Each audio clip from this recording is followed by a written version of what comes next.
On a warm summer morning in 1908, two passenger trains thundered toward each other just outside of Nashville. Tennessee! Within seconds, their collision would unleash fire, twisted steel, and unimaginable loss of life. By the end of the day, more than 100 people were dead, making it the deadliest rail disaster in American history. This is the story of the great train wreck of 1918. A nation at war. It was July 9th, 1918.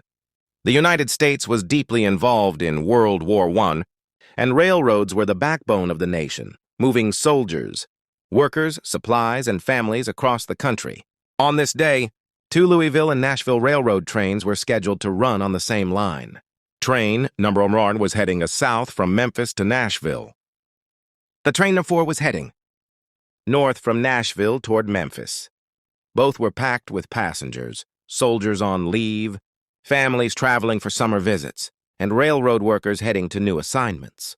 The stretch of track near Dutchman's Curve, about 10 miles north of downtown Nashville, was known to be dangerous, a long bend with limited visibility.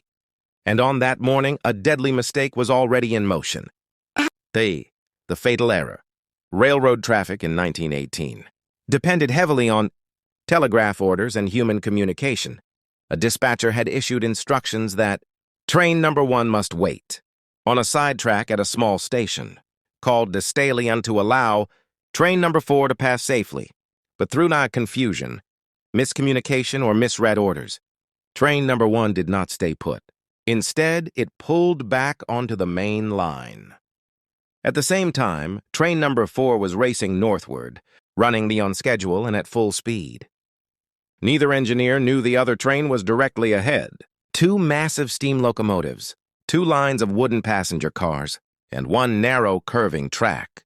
They were now on a direct collision course. Impact at Dutchman's Curve. At approximately 7 a.m., the two trains rounded opposite sides of Dutchman's Curve. The engineers saw each other for the first time at less than 200 feet apart. There was no time. Both men reportedly threw on the brakes and jumped. Seconds later, the engines slammed together at a combined speed of nearly 100 miles per hour. The explosion of force was catastrophic. Steel crumpled. Boilers burst. Wooden coaches were crushed like matchboxes. Several passenger cars were instantly pulverized. Others telescoped into each other, trapping dozens inside. And then came the fire. Fire, steam, and screams. Coal from the tenders spilled across the wreckage.